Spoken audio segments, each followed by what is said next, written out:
Hello everybody, it's Sam Tom here. Welcome back to the channel. I apologize, my chair's squeaky. It's going to be a squeaky video. So I've been going back and forth on whether to make a video about Black Adam. Originally I was going to when it came out, like I do for most movies that I go to see. But then I didn't see it opening weekend because I just wasn't that hyped for it, I guess. So then I was like, okay, maybe I won't. But then a lot of people were talking about it, so then I went to see it. And I thought, okay, I'll just do it a week late. That's fine. But then because it was a week late, everybody else had their stuff out. So I checked out what other people were saying, which I normally don't do before I post my videos. But, like, I didn't have a whole lot of strong feelings about it one way. Well, I didn't have strong feelings about it one way or another because I had kind of small feelings about it both ways. And it turned out that that's what everyone else thinks, too. So as I listened to other people, I was like, I really don't have anything to say that hasn't already been said. So I don't really like making videos just to hear myself talk. So then I wasn't going to do one, but then people are still talking about it, and I'm still thinking about it. And I realized that, you know, Nando V Movies, kind of when I got into him, he used to do these rewrites that he doesn't really do anymore. He's focusing on other things and fan castings now. So I thought I'd give that a shot. So I'm calling this a redo. And I'm just doing a thought experiment of how to make the Black Adam movie, just make it a bit more sense, be a bit more streamlined, be a better movie. Obviously, you know, I'm not a professional. I'm not in the industry. I'm not a screenwriter. I don't make movies. I'm not saying that I'm better than anybody that did that. But with the unlimited power that I have to just change things on my computer, that's what I'm going to do. So, spoilers for Black Adam, 100% coming forward. Feel free to go with me on this journey. Even if you disagree with where I take the story, what I change, what I add, what I take out, what I leave. Hopefully, you can find this process enjoyable. And if you have disagreements with me, let me know. That's cool. So before I get into what I want to change, I want to get into what, again, other people have been talking about, but there's just way too many movies in this movie. We've got this whole prelude section, which should be its own movie, of the actual wizards giving the power for someone, right? That was a movie. That was Shazam, but, like, we should have it for Teth Adam, but we don't. It's just shoved in there. We are told in Shazam that Black Adam released the 7 deadly sins and that they killed millions of people and brought civilizations to the ground. That's not in this movie at all. But, like, that's in the character's history in the canon, and they just completely ignore all that. Then we get Black Adam awakening in the modern day. Again, that could be its own whole movie of people trying to find him, tracking down clues, whatever, him waking up, and then how does he adjust to the modern day. Then we've got the Justice Society. And not only does the Justice Society, not only should that be its own movie, but, like, Dr. Fate should be his own movie. Hawkman is such a confusing character because they've got so many different origins, and they kind of just go with none of them for this, which probably works the best with what they did. You don't want to add in more stuff, but, like, if we know these characters, we care more about what happens to them. So Dr. Fate could have been his own movie. Hawkeye could have been his own movie. You could have had a whole movie just about some of the smaller members, like Cyclone and Atom Smasher or other ones. And then, like, I'm sorry, how does Amanda Waller factor into the Justice Society? Because we're going to get there later. But, like, Hawkman seems to think that killing under any circumstances is wrong. But, like, people know who Waller is, right? They go to a black site that's part of Task Force X, and, like, didn't Rick Flag, like, expose her at the end of the Suicide Squad? Am I misremembering that? I could be misremembering that, but, like, Hawkman's got to know what she's up to, right? She runs the Suicide Squad. The whole thing is that she kills people if they don't follow orders, and Hawkman, who claims that killing under any circumstances is wrong, is also taking orders from her? It makes no sense. So, like, how and why is she involved? Really, she shouldn't be involved. But if she is involved, we need to know why. Then Black Adam versus the Justice Society. Again, that could be a whole entire movie. And that's kind of the main approach I'm taking here. Black Adam in prison. What happens that makes him want to do that? We don't need to rush it inside another movie. That could be its own. Black Adam's return, so something that happens while he's gone, again, doesn't need to be shoved into another movie. And I'm not saying that all of these need to be their own movies. I'm just saying that all of these could have been their own movies, and they just shoved so much in here. And then Black Adam versus Superman, again, could be its own movie. Not that they did that storyline, but they just tacked it in because they got to tack more in. So here's what we're gonna do. I've got kind of a timeline outline of the film's events, characters, MacGuffins, and whatnot. And it's the same on both sides, that we are going to change this side. Right? So this right side is going to end up being my version of how this should have gone. So we start with this flashback in Kandak? I'm going to call it Kit Kat, because it's not a real person, so I can't really offend anybody. So we start with this flashback in Kit Kat, 2600 BC. We see the crown of Sabak, and we see a little bit about Eternium. None of this matters. None of this matters. All of this goes away. We don't need the crown, because the whole thing with Ishmael, it's not clear which things are required to be true and which things just happen to be true. But he is supposedly the last living descendant of the king. And he gets the crown of Sabak. And he knows how to read it. And apparently is aware that that entire language is an ambigram, I guess, because it can be read upside down or right side up. And he knows the ceremony of what needs to happen. And he's able to deceive Black Adam into killing him while holding the crown. That is way too many things, right? He does not need a crown. He's the last descendant of the king. We can say that the king made some deal with the wizards in the afterlife that allowed his descendant to be brought back if they were killed by Black Adam during a big raid. And not even during a big raid, just if they're killed by Black Adam. That can be it, right? He's just the descendant of the king. Needs to be killed by Black Adam. And if you want to make it a little bit more interesting, it will have to be during a rage effect. But the crown is completely unnecessary. We don't need it. Get it out of here. Eternium, same thing. Eternium apparently is Black Adam's kryptonite because it weakens him. But as other people have, again, most things that I say in this, somebody else has already said. I'm not claiming to be original with my thoughts. It's just I'm putting them in this format of my own thinking. But, it never comes back. The fact that it hurt him never comes back. We get, the Eternium shield later on that he can't break through, but it's just go through the walls around it. That's all you've done in this movie is just bust through walls. That Eternium is not going through all the walls. So, the Eternium is dumb. We can, have it be in the film and just not, explain what it is. And then, maybe some kind of post-credit stinger or something where it's revealed that it injures him. But, putting it so early in the movie and then bringing it back and showing that it's a weakness of his and then never doing anything with it, it makes no sense. So, get rid of all of that. We are starting right in 2022. Okay? So, we've got Indragang. They can stay. We've got Adriana Tomas. Now, in the movie, she's after the crown. And she's working with Kareem. I don't even remember which one of these is their brother. I think Kareem is her brother.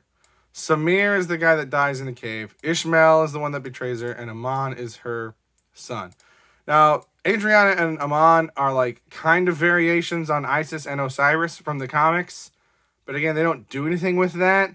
So I kind of want to come back to that later. But Ishmael does not need to be on her team. There doesn't need to be a betrayal. It doesn't add anything. We don't get to know them well enough for us to care. So get Ishmael off of her team. He doesn't need to be there. Samir, again, I don't know which one of these is her brother. Let's say Kareem is her brother. Samir also doesn't add anything to the mix because he just dies. And again, we don't know enough about him to care. We know that these people are killers, so what does it matter if they kill this one guy? So we can get rid of him. And Kareem, again, he like adds some comic relief, so I don't hate him. He has a function, but he's not essential to the story. But they're kind of Isis and Osiris. But in the comics, Isis and Osiris are brothers. Brother and sister, excuse me. You might be familiar with them from Legends of Tomorrow. Oh gosh, what's her name? I can't remember the character's name. It starts with a Z, I think. And then her brother Behrad. And they don't call them Isis and Osiris on the show because I think they don't want to use the name Isis. But like they're normally brother and sister. So make Amon the brother, right? And then have their son named Kareem. But for now, because it's going to get confusing later, we'll keep it as it is.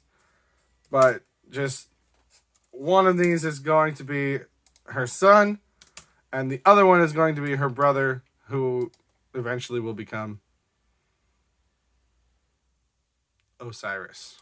Okay? So we're getting rid of people that we don't need. Okay? Also, we've gotten rid of this crown, right? So instead of going after the crown, what she should be doing is looking for Teth Adam, right? They've got all these legends, they've got all this history, they've got all this lore, they've got all these stories. That should be what she's looking for, is the protector, right?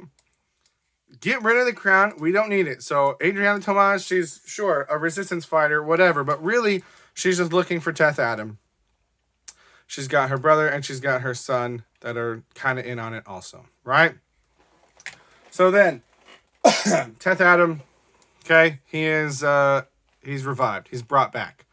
And for some reason, the Justice Society responds to an order from Amanda Waller to go stop him.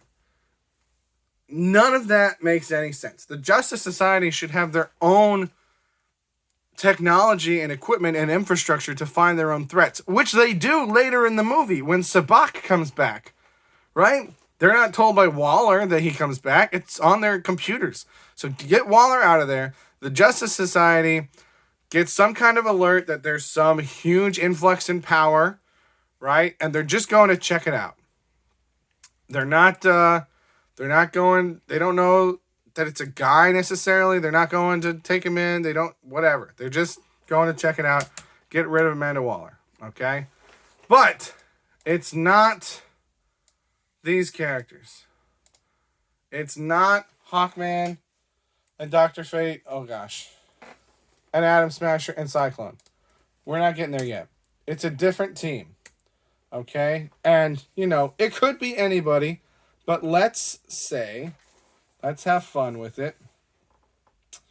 Let's say that it's Starman and Stripe and Dr. Midnight and Hourman and Wildcat. Any or all of those characters, right? And why? Because these characters, I don't know how to make my text smaller because I hit all my controls. These characters are in Stargirl, right? You don't have to use the same actors. You could if you want to do it like a fun little Easter egg, but these characters, the Justice Society is not very well known among general audiences, right? So these characters have some kind of cultural awareness going on because of that show, right? So use that, have them go in, okay? And that's when things start going wrong, right? Because as they get there, then we see what's been going on, right? Because we're not focusing on Black Adam all that much yet. We just see the big power surge, and then they find out, and they go there. And then what's going on is that Black Adam is just murdering everyone. Not just Intergang, right? But like he's knocking, he's like Supermaning it, right? He's knocking down buildings, crushing innocent bystanders, anyone that looks at him weird, anyone that gets in his way, like you know, literally he's flying around to go kill some bad guy, and an old lady gets in his way, and he just destroys her as he goes through, right? Because the big thing that this movie wants to be true is that Black Adam is not a hero. But he just is, because he doesn't do anything bad. The only people that he kills are villains. And every superhero does that. Superman has killed people. Batman has killed people. Wonder Woman has killed people. Why do we care? Right? So it shouldn't be that he's killing people. It should be that he's killing innocent people. And he's just relentless about it, right? So Black Adam... Black Adam kills this Justice Society. Right? They all die because of what Black Adam is doing. Okay? And like, as this is going on, Adriana and Kareem and Amon, I like that he's a kid. I like that he's kind of into superheroes, so he's kind of like talking to Black Adam about, you know, how to be a superhero with the catchphrase and the branding and stuff like that. And I think that works. And I think we need to give Black Adam like regular people to care about. So that's all good. I've seen so many people complain about the scene where he skateboards down the stairs because it's stupid to skateboard along the flat part and then just pick up the skateboard and go down a couple stairs and then do it again. But like, that's what kids do. They do stupid things that don't make sense. So like that's fine, right? But so these people need to be not. Oh my gosh, because the other like big stupid thing in this movie is this idea of what makes a hero, and we'll get there. So I'll save it. But these guys, they're conflicted, right? Because on the one hand, Black Adam is killing Intergang, and he is doing probably a net positive. It's just that the collateral damage is also significant, right? So when the Justice Society gets there, they're not like really in contact with these guys yet. They're just there. They see Black Adam kind of going to town. They start fighting him immediately because they rush into violence. Black Adam kills the Justice Society, right? So he's killing innocent people. He kills heroes. Then we get these guys, right? And now it makes way more sense why we've got characters that seem like they're like out of it and haven't been doing stuff for a while, or have to be like drawn back in because the main team is gone. And also why we have new people that seem like they've never done any superheroing before, right? It's this weird hodgepodge team, which should not be what the Justice Society is, right? The Justice Society should not be two old dudes with two kids that they just like picked up from the after school program or whatever, right? There should be a team. That team gets wiped out, and so we're calling in the reserves and we're calling in the new recruits, right? So it's this hodgepodge team. They don't really know each other. They don't work together well. I loved Atom Smasher in this movie. I thought he was hilarious. I thought the humor with him messing up and smacking his own people was so good. Cyclone didn't really do anything. And again, other people have said this, but like Atom Smasher actually does pretty good in battle because he literally smashes Black Adam and they don't even say it. And like, I get it. It's a dumb, obvious joke, but some jokes are so obvious that if you don't make them, then you look stupid for not making it. But like Cyclone, she should be on like, crowd control, right? She should be getting people out of the way. She should be clearing debris because she has no effect on Black Adam. She throws some pipes at him and does that thing from the end of Spider-Man 3 where he surrounds Venom with a bunch of pipes and it does nothing because he can fly. So like give Cyclone something to do. I like her, but she doesn't have anything to do, right? So we've got Hogman and Dr. Fate, the veterans, Atom Smasher, the nervous but excited newcomer that has a big heavy hitter, and then Cyclone, the support role that's like actually looking out for people while everybody else is just being stupid and hitting things with their fists, right? Oh, so then they kill, they fight Black Adam, and now we get this idea Not that heroes don't kill, but that heroes don't kill innocence. I feel like I should be like highlighting. Oh, again, I've lost my controls, so I can't do that. Heroes don't kill innocence, right?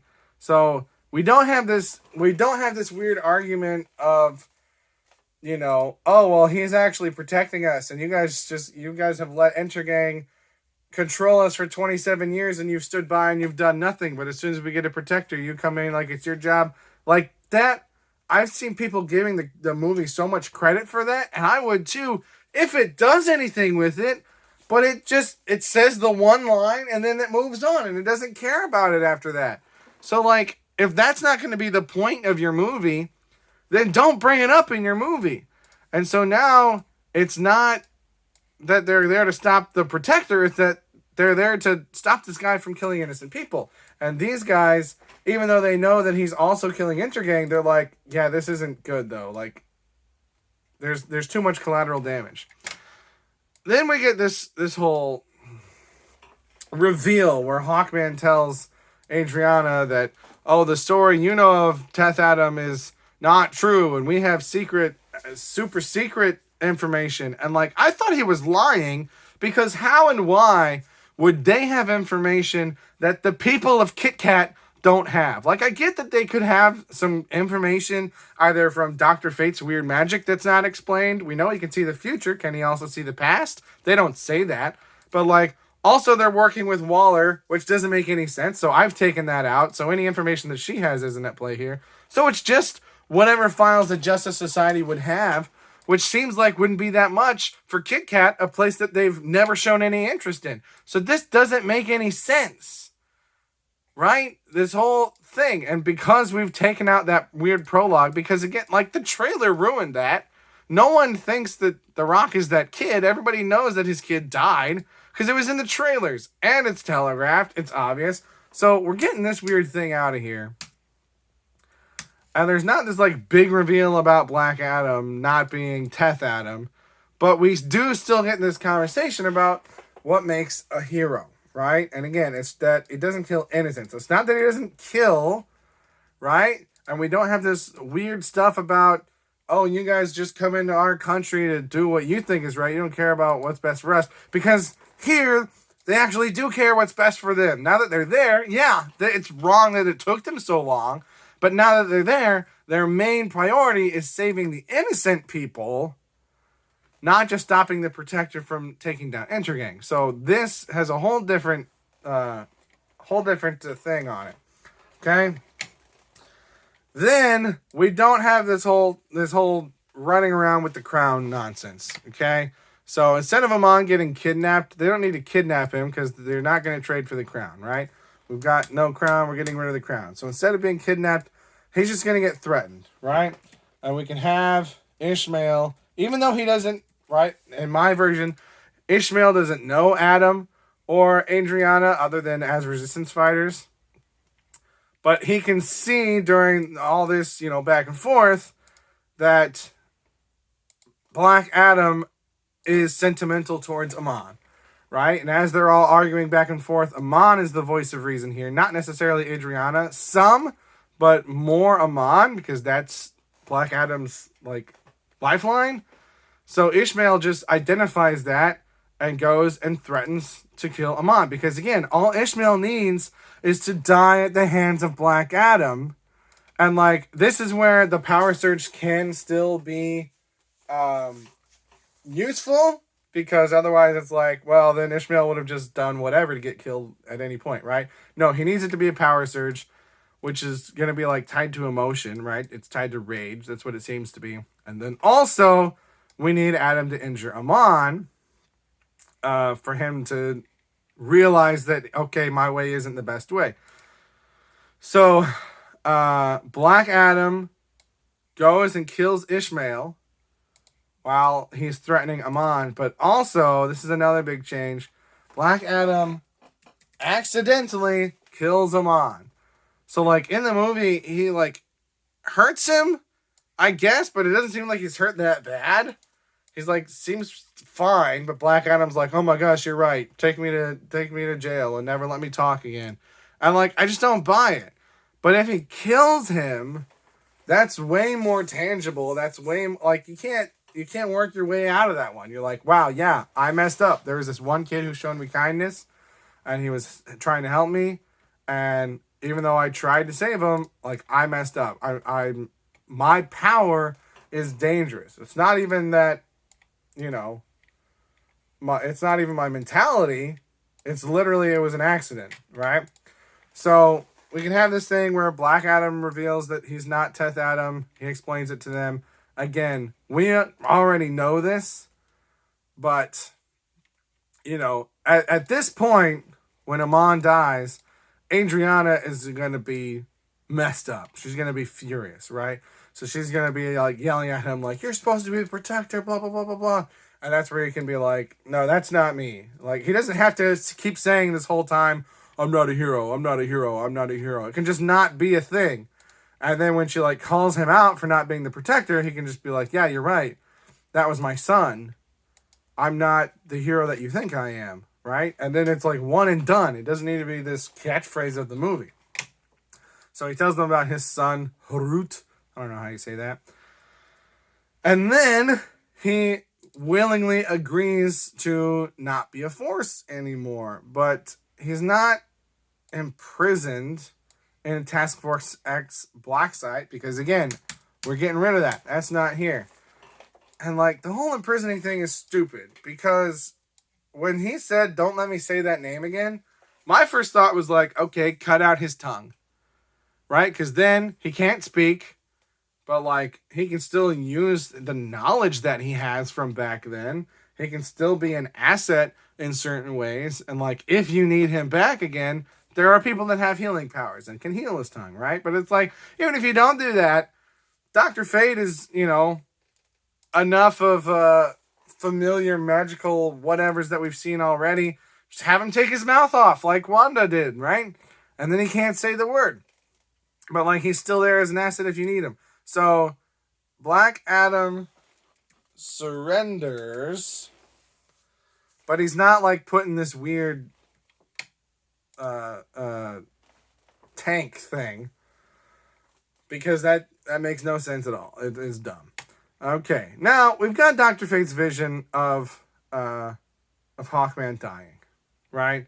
Does that add anything at all to the movie?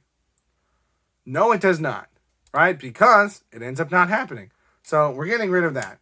And if we're getting rid of his vision, that means we're also getting rid of his sacrifice. Because, again, it doesn't add anything because we don't really know this character. And it's like, it seems like he only dies so that Pierce Brosnan doesn't have to come back and do more of these. Which, like, I get, but it's a magical suit, right? Just have him only be in the helmet and he could just do the voice. Or just say that when he's Dr. Fate, his voice sounds different. Or just have the helmet decide to pick somebody else. Right? It's a weird magic, like, God thing. Just do whatever you want. You don't need to kill him. It's dumb and it doesn't make any sense. So, Black Adam surrenders. He's back in his normal non-Shazam form. He's in their custody. You know, and he's like, basically, I need to learn how this new world works. And then I'm going to, you know, go out and try to be the hero that my son was, right? That's the thing. He's not giving up. He's not going to go away forever. He wants to learn and be better to honor the memory of his son, right? That's where we're at. But then Sabak is reborn because, remember, Ishmael died with the only things that he needed. Crown is not important here. So Sabak is reborn. This demon monster comes back, and the Justice Society tries to fight him off on their own. They can't do it. Nobody needs to die, right? It's so dumb. And, like, Hawkman, man, I tell you what, I don't know a lot about Hawkman, but Hawkman is just one of those characters that, like, I just like the vibe of Hawkman. I just like the energy of Hawkman. Like, this, just look at it, like that. That just looks freaking cool, right? And so, like, I haven't read Hawkman comics, but, like, every version of Hawkman I've seen has been terrible. It was terrible in Smallville. It was terrible in Legends of Tomorrow. And it's terrible in this. And, like, I don't hate the character, but he just looks so dumb. His helmet is so stupid. Why aren't the wings real wings? I don't understand. And again, they're not going into his origin, which fine. But, like, Hawkgirl was fine in Legends of Tomorrow, and Hawkgirl was awesome in Justice League, the animated show. So, like, why can't we do a decent Hawkman? That's beside the point. I'm sorry, I'm getting distracted here. But, like, then this whole thing where Hawkman uses Dr. Fate's helmet, and it's just like, what's up with that? Can anyone just do that? No, we're told. Cyclone tells Atom Smasher that you can't just do that. So,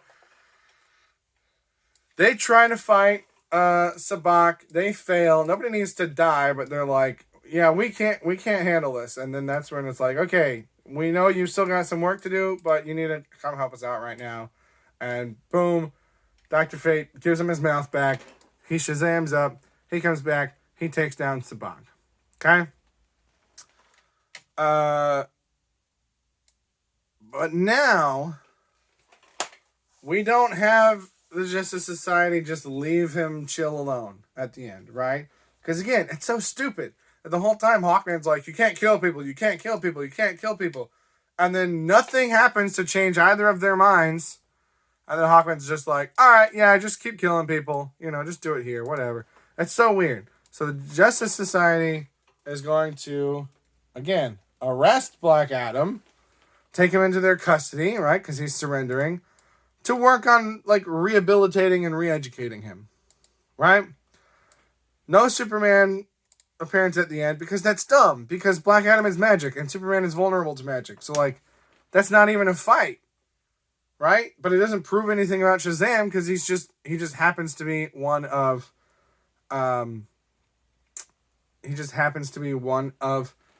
Superman's weaknesses, right? So instead, our ending teaser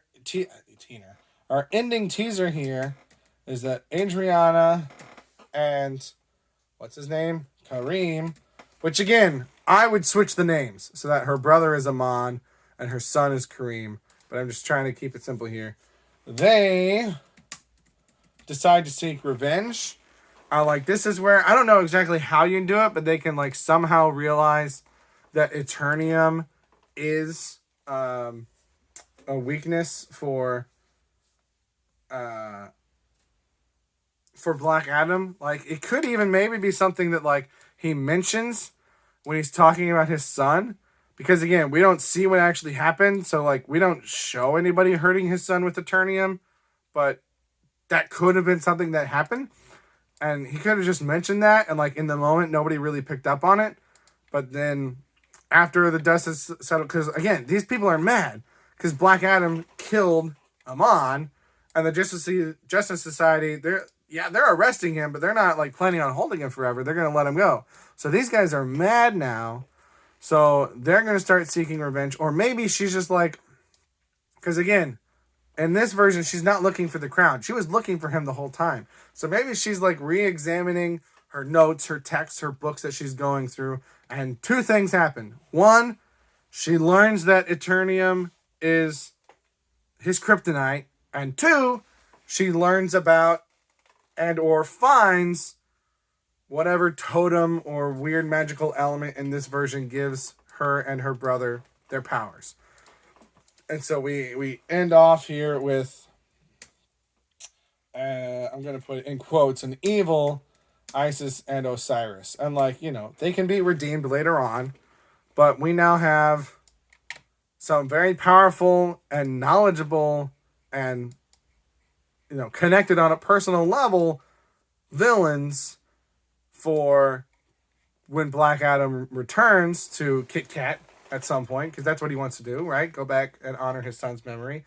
Now we have an actual decent threat for him that makes sense thematically, that makes sense with his history, and that, like, he's not just going to want to punch the crap out of them because he cares about them and he feels bad for their son. So, like, he's got to figure out a different, non-punchy way to fight them next movie. Instead of, we get a Superman tease, which is, again, meaningless because, A, that's not a fight because he's magical, and B, like, the DCEU post-credit stingers are not exactly known for, like, being followed through on. I made a list of them, right? So in Suicide Squad, Bruce meets with Amanda Waller and gets information about Aquaman and Flash, and also the Enchantress. But, like, okay, fine. So he goes and he finds Aquaman and the Flash in Justice League. So like that one kind of, but like that scene, it's not like a reveal or anything. We know that Bruce Wayne has connections. We know that he's got surveillance, right?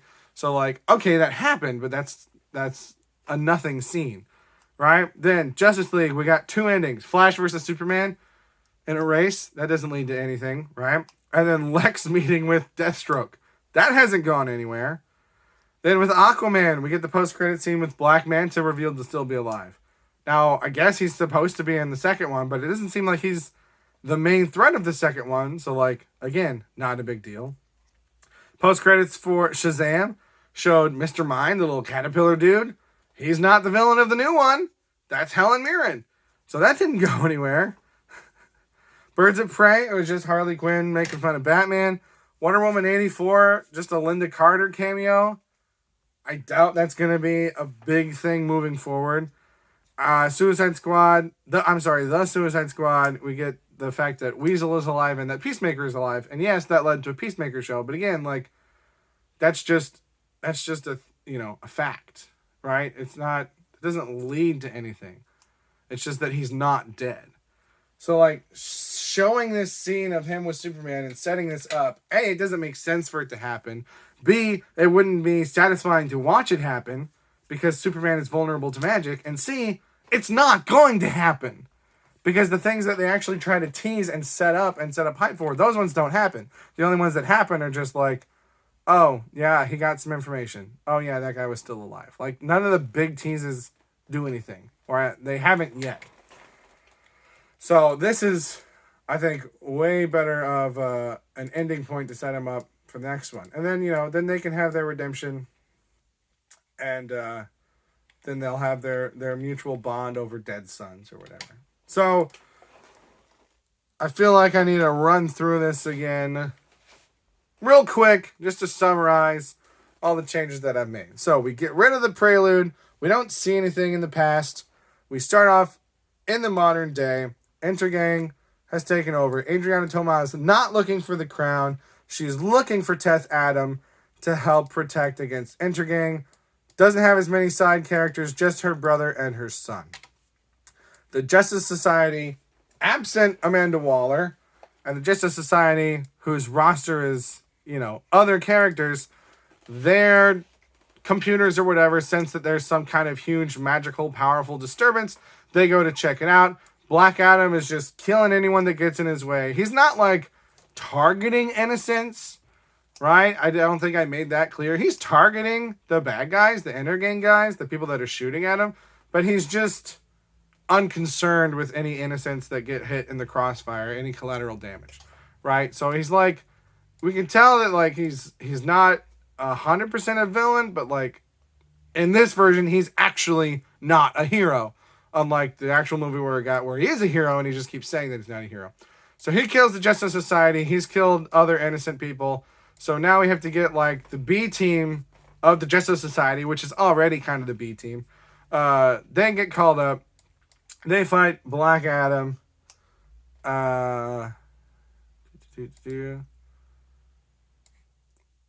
We get this confrontation of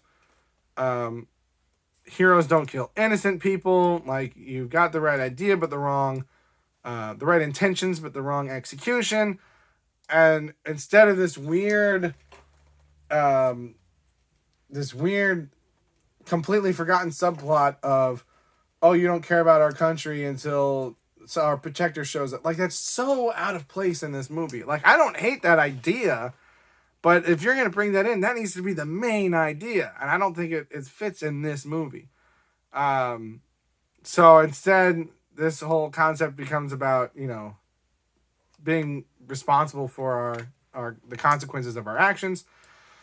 Amon gets threatened, not kidnapped in this version, because Ishmael, like, there's no crown for them to be chasing, and Ishmael was not connected with them before. So when Ishmael threatens Amon, Adam goes in to kill Ishmael, but in the range that not only allows Ishmael to come back later as Sabak, but also makes Adam's powers uncontrollable, he also accidentally kills Amon. Then he's called out for not being the protector that they thought he was, and he reveals that no, he's not. And we still don't have to like see any scenes of the end here, right? He can literally just say, "That was my son. He sacrificed his powers and his life to save me. I'm not the hero that you're thinking of. That's him." We don't have to see any of those scenes, so then we don't have these weird plot holes with the 7 deadly sins. We can go back and explore those in later movies, right? But he just tells us that yeah, he's not that guy. So he surrenders. He's like, I want to honor my son. I want to learn what's going on in this modern world. I'm not just gonna crash through your walls for no reason. Like, I thought that was funny for a while. But then when Dr. Fate was like, oh, you must have not had doors. And he's like, oh, no, we did. And it's like, you're just destroying the apartment of these people that you seem to care about? What's up with that? Dumb. So he surrenders, not necessarily to be imprisoned, but to be informed and kind of brought up to date. But then Sabak is reborn. Justice League tries to fight him. They can't handle it. So he says Shazam again. He comes back. He takes Sabak down. And then once again depowers and leaves Kit Kat with the Justice Society. Adriana and Kareem are upset and grieving and angry. And so they're going through more of her secret texts and tomes that she's been using primarily to find Teth Adam, but now to learn how to stop him. And she learns about, we'll throw it in here, she learns about Eternium now. And she finds, and we can either have her like see it in a book, or we can see her literally in the caves like she was earlier, finding the actual totems, setting them up as antagonists for the next movie. But again, not someone that Black Adam can just go and punch or rip in half again, but someone that he's gotta find another way to reach them, another way to stop them, because he cares about them. And he knows that he's guilty of what they're angry about. And they got to work past that. So, those are my thoughts on how to make this a better movie. Again, like, it's very easy for me to sit here in my squeaky chair and pick nits and say, oh, this would have been better. Like, I realize movies aren't done like that. But this is just, like I said, a fun thought experiment. So, tell me what you think of my version. Do you think it's better? Do you think it's worse? Did I take out something that you liked? Did I leave in something that you hated? Do you have your own version that you would like to see? Let me know what it is, right? Tell me about it. Because the only reason I'm doing this is because the guy that I used to watch on YouTube that used to do these doesn't do them anymore. So, hey, I might as well give it a shot, right? Doesn't mean I think mine is going to be necessarily better than anybody else's. So let me know what you thought. And I guess I'll end off with a little tease here. I don't want to say this is an official announcement, but I'm thinking coming up next year, we got 2 months left of 2022. In 2023, I think on my Patreon page, patreon.com/SamTomMiller, I'm going to be doing weekly videos on Batman media. So I'm going to be looking at Batman movies, the old serials, TV shows, TV specials. And my plan is to put up a new video every week on the Patreon. So if you like superheroes, if you like Batman, if you like just comparing something that's been adapted so many times over 80 years, keep your ear out for that. Like I said, I'm not going to officially announce it yet. I'm going to try to do some polls and get an idea of if people would like something else. But that's my plan. So if that sounds interesting, stay tuned to that. I do have some other stuff up on my Patreon, so if you want to go over there and check that out, you can. But I'm really hoping to get it going on another level in 2023. So that's where I'm going to end off with this one. If you've watched this whole thing, thank you so much. I know it's not very visually engaging, but I don't have fancy computer software or the knowledge I need to learn how to use fancy computer software, or the money to buy it, or to buy the Skillshare courses to teach me. So I'm doing the best that I can. If you enjoy that, thank you so much. If not, I get it. I get it. That's okay. But that's all for me. Thank you so much for being here with me. And again, let me know your thoughts on mine, your thoughts on your own version, your thoughts on the original version. Let me know in the comments. Have a great day. What's my advice today? Don't rip anybody in half.